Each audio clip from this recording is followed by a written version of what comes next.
నేను మీ నెల్లూరు అమ్మాయినండి. ఈరోజు మీ ముందరికి క్యాబేజ్, శనగల కొబ్బరి కారం అయితే తెచ్చాను. టేస్ట్ అయితే అమోఘంగా ఉంది. తింటూ ఉంటే అలా లొట్టలేసుకుంటూ తినాలి అనిపించేటట్టు.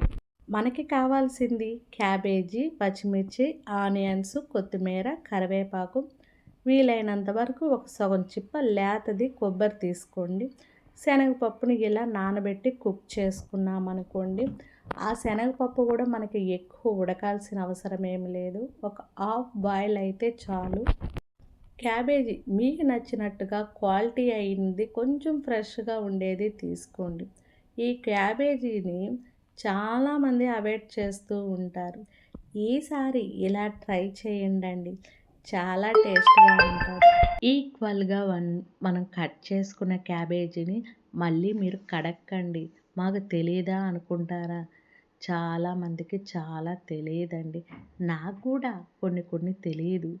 కొన్ని కొన్ని నేను కూడా చూసుకొని నేర్చుకొని నా లోపాలన్నీ కవర్ చేసుకొని కుక్ చేస్తూ ఉంటాను. ఇప్పుడైతే స్టవ్ ఆన్ చేసుకొని ఒక దళసరిగా లావుగా ఉండేటట్టుగా ఒక కడాయి తీసుకుందాము. ఆ కడాయిలో ఆయిల్ అయితే హీట్ అయిన తర్వాత పోపు వేసుకోండి. ఎప్పుడు కూడా మనకి పోపు వేగందే ఇంకొక పదార్థానికి వెళ్ళకండి. ఎందుకంటే ఆ పోపులోనే మంచి స్మెల్ వస్తుంది. ఒక కూరకి మెయిన్ ఏంటంటే పోపు. అది మనకి బాగా వేగినాక చేసుకుంటే బాగుంటుంది. అదే మాడిపోయినాక కానీ వేగకుండా మనం కుక్ చేసామంటే పంటికి తగిలిన ప్రతిసారి ఆవాలు చాలా ఇబ్బంది పెడుతుంది. ఇందాక మనం కట్ చేసుకున్న క్యాబేజీ, ఆనియన్స్‌ను కూడా మనం మరీ చిన్నవి బల్ల, మరీ పెద్దవి బల్ల ఈ రకంగా ఉంటే చాలు. పచ్చిమిర్చి కూడా మరీ పెద్దవి బల్లే, మరీ చిన్నవి కూడా వేరేసుకోవటానికి ఇబ్బంది ఉంటుంది. కరివేపాకు యాడ్ చేసుకోండి. నెక్స్ట్ సాల్ట్ యాడ్ చేసుకోండి. కరివేపాకు ఎప్పుడు కూడా మధ్యలో ఉన్నప్పుడు మనం యాడ్ చేసుకున్నామంటే దాంట్లో ఉండే స్మెల్ బాగా వస్తుంది. ఆవాలు వేగేటప్పుడు వేసుకున్నామనుకోండి, ఆ స్మెల్ అది మాడిపోతుంది, ఫ్రై అయిపోతుంది. ఇంకా మనం పసుపు కూడా యాడ్ చేసుకొని దీన్ని వీలైనంత వరకు సిమ్లో పెట్టుకొని అటు ఇటు ఇటు అటు కలుపుకుంటూ మనం ఒక మూత పెట్టి ఆవిరి మీద ఉడికించుకుందాము. ఇప్పుడైతే మనము మసాలా కోసం పచ్చి కొబ్బరే కావాలండి, వెండి కొబ్బరి వద్దు. పచ్చి కొబ్బరి, ఎండుమిరకాయలు, జీలకర్ర, వీలైతే కొంచెం సాల్టో ఉప్పు యాడ్ చేసుకోండి. వీలైనంత మెత్తగా అయ్యేటట్టు ట్రై చేయండి.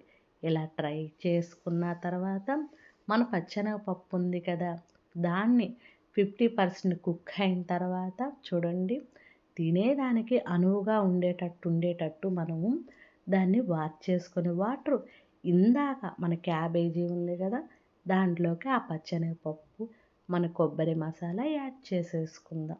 యాడ్ చేసుకున్న తర్వాత మనము ఒకసారి ఉప్పు, కారం సరిపోయిందా లేదా చెక్ చేసుకొని కొంచెం సేపు సిమ్లో అలా ఉంచేసుకొని మూత పెట్టుకున్నాక ఇప్పుడు చూడండి ఎంత బాగుందో. వీలైనంత వరకు ఈ క్యాబేజీ, శనగల కొబ్బరి కారాన్ని మీరు డైరెక్ట్గా రైస్తో కానీ చపాతీతో కానీ తినండి. లేకపోతే మీరు రసాలకి వాటికి వీటికి వద్దు. ఈ టేస్ట్ని మనం ఎంజాయ్ చేయాలంటే ఇలాగే తినాలి. ఎప్పటికప్పటికి న్యాచురల్గా కొన్ని కొన్ని వంటలు మీ ముందరికి నేను ఎన్నో ప్రయోగాలు చేసి మనం తినేదానికి అనుకూలంగా ఉండేటట్టుగా మీ ముందరికి తేవటానికి మ్యాక్సిమం ట్రై చేస్తూ ఉంటాను. ఇంకా మనము కర్రీ అయిపోయిన తర్వాత మనకి చపాతీ కావాలి. చపాతీతో నాకు రైస్ కూడా కావాలండి. ఎందుకంటే ఆ ఫీల్ నేను ఇంకా బాగా ఎంజాయ్ చేయాలనుకుంటున్నాను.